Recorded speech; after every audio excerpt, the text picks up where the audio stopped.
On Tuesday, we saw once again WWE NXT and AEW Dynamite go head-to-head with WWE NXT Showdown and AEW Dynamite Title Tuesday, and WWE NXT came out victorious in terms of total viewers and in the key 18 to 49 demographic. Plus, we've got the reaction to the really low ratings for SmackDown this past Friday. Plus, AJ Styles confirms that 2026 will be the year that he retires as a professional wrestler. All this and more in this news update.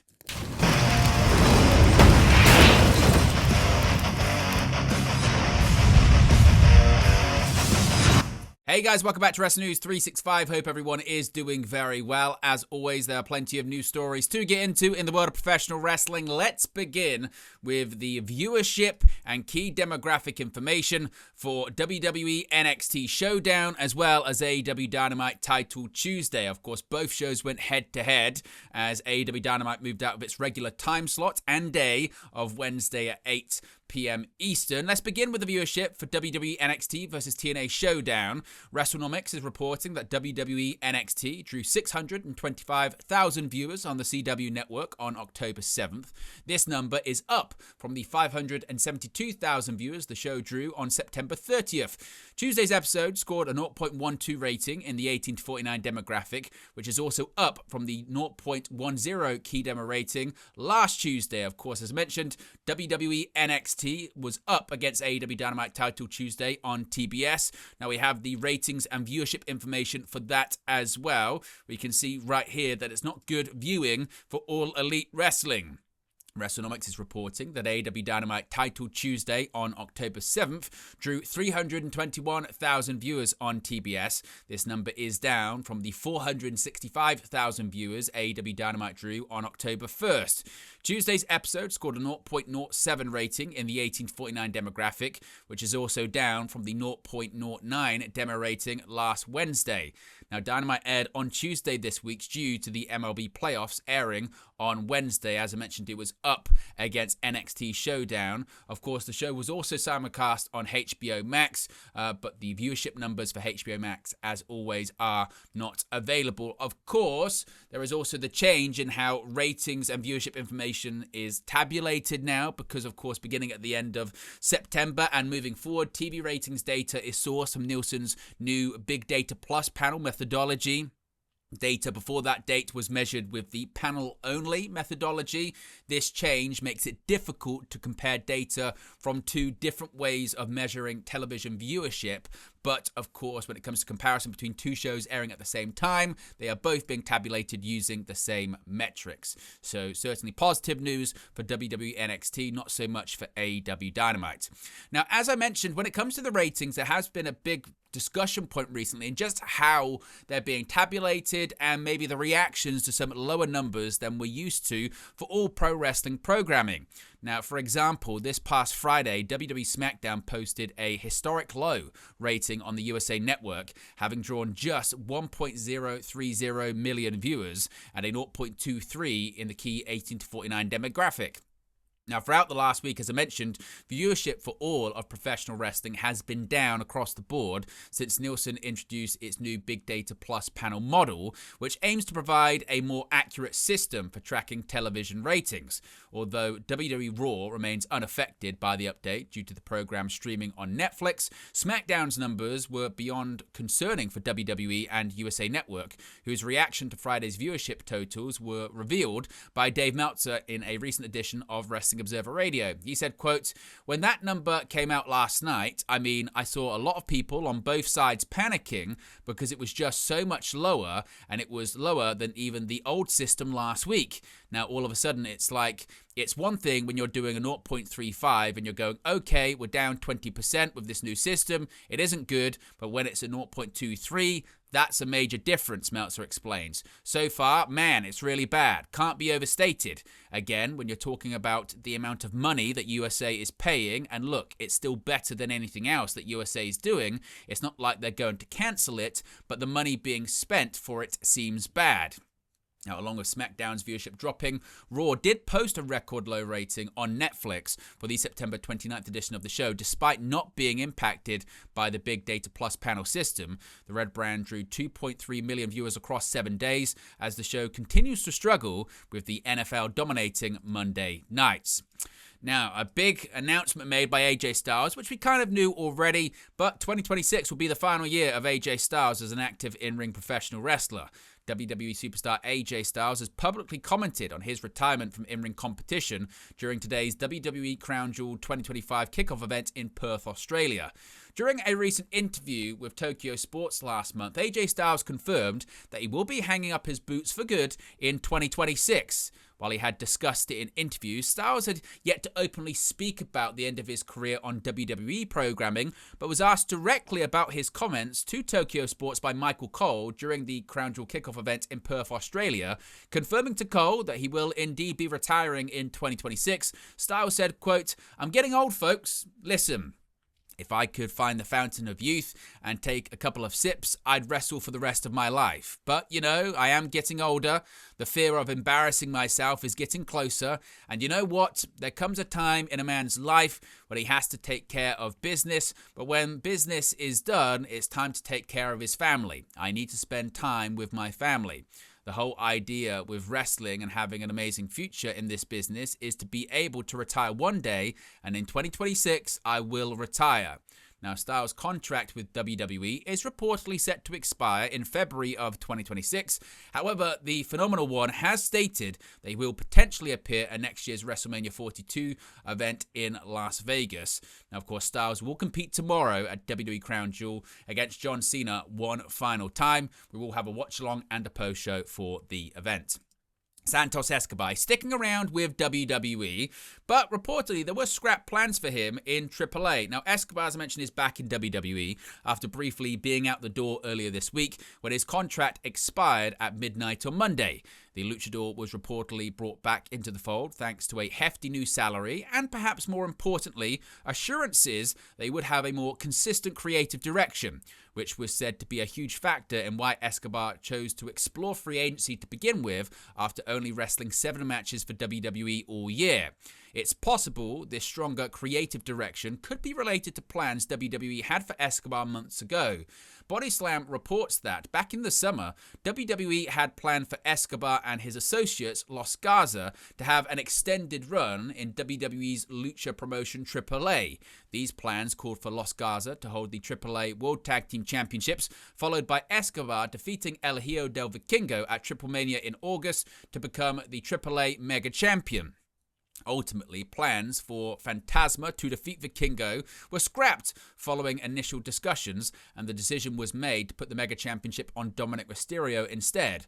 WWE still went ahead with plans to put the AAA tag titles on Los Garza, who held the championships for 2 months before dropping them to Psycho Clown and Pagano at Triple Mania.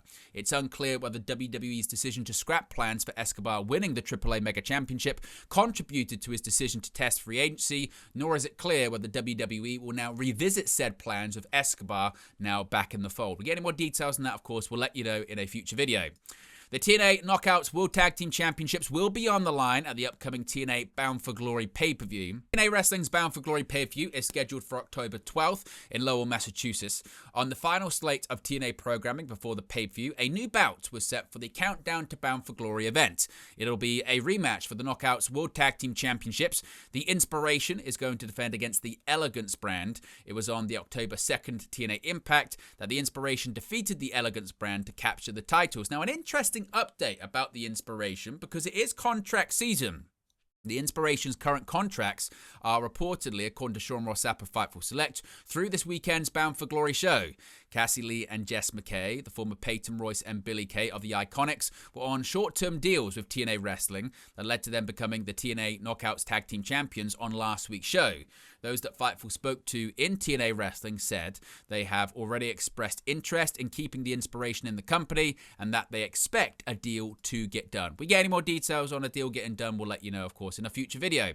Speaking of contracts, an update on the Rascals contracts with TNA Wrestling as well, as the Bound for Glory Go Home edition of TNA Impact was airing last night. There was a segment with the Rascals, that being Zachary Wentz, Trey Miguel, and Myron Reed. The trio was speaking about how they were not on the books for the upcoming Bound for Glory pay-per-view on October 12th. They were thinking about what they could do to find their way onto the card, and Wentz mentioned that their contracts are up at the end of 2025. The Rascals have been fixtures in TNA wrestling since pre-pandemic. Wesley and Wentz departed Impact/TNA and went on to join WWE. After Wentz was let go from the company, he returned to TNA and began tagging with Trey Miguel again. Myron Reed has since become a regular member of the group on TNA programming. Going over to Ring of Honor here, and Big Boom AJ appeared last night on ROH on Honor Club. Big Boom AJ returned to ROH TV on October 9th, appearing on QTV. In the office with Harley Cameron and Aaron Solo, QT Marshall wondered why they showed footage of Rocky Romero and Trent Beretta confronting Big Boom and Big Justice. It was noted that Big Boom needed a tag team partner, but QT said he was done with Big Boom AJ. Big Boom AJ defeated Marshall at AEW Full Gear. He is still searching for a partner to face Trent and Rocky at the upcoming Full Gear pay-per-view next month. Amos made a surprise appearance at a WWE live event this week. Amos competed in his first WWE match since April 2024 at NXT Live in Columbus on October 9th. The Nigerian Giant confronted Lexis King at the event. Amos quickly dispatched of Lexis. Looking for immediate revenge, Lexis got another match with the big man. He was once again quickly taken care of. This was his first WWE match since competing in the Andre the Giant Memorial Battle Royal in 2024. He has wrestled for Pro Wrestling Noah and AAA since being off of WWE television. It is unknown when, though, he will return to WWE TV. Vince McMahon, the former WWE chairman and CEO, is due in court later this month. On Thursday, October 9th, PW Insider reported that Vince McMahon is scheduled to appear in court in Stamford, Connecticut on Thursday, October 16th for a disposition in regards to his charges of reckless driving and following too closely.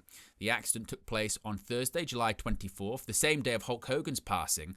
McMahon received a misdemeanor summons for a 3-vehicle accident, which resulted in all cars being towed from the scene. Back in August, TMZ Sports reported that McMahon's attorney, Mark Sherman, filed a motion to get the case dismissed. Of course, if we get any more details on that, we'll let you know in a future video. Kylie Ray is no longer a part of WWE ID. In addition to that, Zeta Steele is no longer part of the WWE ID program as well, with WWE opting not to renew Ray's contract, while Steele decided not to renew her deal. Steele first announced her departure from the program, tweeting, quote, "I've decided not to renew my WWE ID contract. I'm incredibly grateful for all the knowledge, experience, and opportunities I've gained along the way. But at the end of the day, I have to do what's best for me. I'm only 21 and have already done so much, but I'm just getting started. Thank you." Ray later wrote, quote, "Today I share that my time with WWE ID is coming to an end, as I was informed my contract will not be renewed. I'm incredibly grateful for the opportunities, memories, and people I met along the way. Thank you to everyone who supported me during this chapter. It truly means the world. As for the next chapter, I'm so ready to meet you once I pop this baby out, of course." Now, Ray is currently pregnant with her second child. She was the reigning WWE ID Women's Champion prior to vacating the bout after announcing her pregnancy. Of course, WWE ID was launched in November 2024, and the program provides support to select independent wrestlers and training schools to create a pathway for talents to sign with WWE. The program also effectively gives WWE right of first refusal on signing wrestlers tied to the WWE ID program. Several wrestlers have exited WWE ID since the program was first launched, including the likes of Ice Williams, Jordan Oasis, Aaron Roberts, and Freedom Ramsey. JC Jane, the NXT Women's Champion, could possibly be injured. NXT Women's Champion JC Jane was injured at an NXT house show on Thursday night. WWE NXT, as we spoke about earlier on with the Moss, was on the road for a live event in Columbus, Ohio on October 9th, and Jane teamed with Fatal Influence stablemate Fallon Henley on the show against Sol Ruka and Zarya. Footage on social media has shown Jane lying at ringside receiving medical attention after the match. However, a Reddit report from a fan in attendance at the event noted Jane grabbed her quadriceps towards the end of the match and then tagged out. Following the match, which saw the babyfaces pick up the win, the referee threw up an X signal indicating that Jane was injured. Jane then had to be helped to the back by WWE's medical team. Of course, we get any more details on the injury, its severity, etc. We'll let you know in an upcoming video. And finally, a development in the Raja Jackson Psycho Stu case. Raja Jackson has pleaded not guilty to battery charges in relation to his attack on Psycho Stu at a Knox Pro Wrestling event on Saturday, August 23rd. Raja Jackson, the son of former UFC light heavyweight champion Rampage Jackson, entered a Los Angeles court on Thursday to issue his plea. Jackson faces charges of 1 felony count of battery with bodily injury and 1 misdemeanor count of battery, with prosecutors seeking a sentencing enhancement that could see Jackson spend up to 7 years in prison should he be found guilty. The felony charge usually carries a potential sentence of up to 4 years in prison. Jackson will be in court for a preliminary hearing on November 24th at Los Angeles San Fernando Courthouse. Raja Jackson was arrested on Thursday, September 18th in relation to his attack of Psycho Stu, and he was released on a $50,000 bail shortly thereafter. Jackson attacked Stu, real name Stuart Smith, at a Knox Pro show on August 23rd, knocking Stu unconscious with the slam before punching him 21 times, with Jackson only stopping after he was pulled away from Stu by other wrestlers. Jackson's attack stemmed from an incident earlier in the evening when Stu hit Raja with a beer can while backstage at the Knox Pro event after mistakenly believing Jackson was a fellow wrestler. Smith apologized over the incident, and Jackson only agreed to shake Psycho Stu's hand after it was agreed the situation would be turned into a pro wrestling angle that would see Jackson interfere in Stu's match on the show. Jackson streamed on Kick throughout the night, and AJ Mana, who invited Raja to the show, was shown on the stream following the beer can incident, encouraging Jackson to give Stu a receipt. Jackson noted he would be happy as long as he gets his lick back, and the son of Rampage Jackson became increasingly angry as the night continued, to the point he said shortly before the angle that he was going to hit Psycho Stu as hard as he could until he was pulled away. Psycho Stu was hospitalized for 1 week following the attack, while Knox Pro, which is owned by Rikishi and Black Pearl, were dropped from the WWE ID program. AJ Mana was also suspended from his job. But there you go, guys. Latest pro wrestling news for you. Be sure to smash a like on the like button. Be sure to subscribe, bottom right-hand corner. As always, let me know your thoughts in the comment section below, and I'll speak to you again very, very soon. Hey guys, thank you for watching, listening, streaming, or however you come across this video today. Be sure to click on the video on the right there to watch our next video, or click the bottom there to subscribe, or the bottom right-hand corner. Thank you very much, and I'll speak to you again very soon.